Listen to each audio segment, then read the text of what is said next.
হরে কৃষ্ণ, রাধে রাধে। চলে এসেছে একটি নতুন ভিডিওর সাথে। জেনে নেব কোন কোন মহিলাদের সৌভাগ্যবতী বলে মনে করা হয়।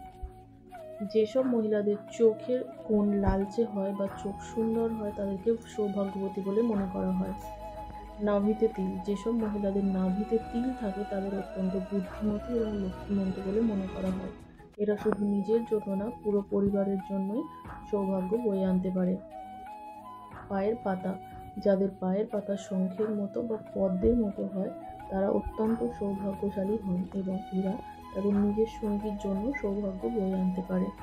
পায়ের গোড়ালি, যাদের পায়ের গোড়ালি লম্বা হয় তাদের অনেক কষ্টের সম্মুখীন হতে হয়, কিন্তু যাদের পায়ের গোড়ালি এবং পায়ের বুড়ো আঙুল চওড়া এবং লালচে হয় তারা অত্যন্ত সৌভাগ্যশালী এবং বুদ্ধিমতী হন।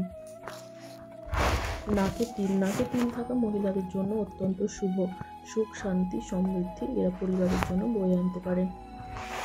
যাদের জীব নরম এবং গোলাপি রঙের হয় তারা অত্যন্ত সৌভাগ্যশালী হয় বলে মনে করা হয়। এবং পায়ের তিল, যেসব মহিলাদের পায়ে ত্রিভুজ আকৃতির তিল থাকে তারা অত্যন্ত সৌভাগ্যশালী এবং বুদ্ধিমান হন বলে মনে করা হয়। ভিডিওটি যদি আপনাদের ভালো লাগে তাহলে অবশ্যই ভিডিওটি লাইক করবেন, শেয়ার করবেন এবং সাবস্ক্রাইব করে পাশে থাকবেন। রাধে রাধে বন্ধুরা।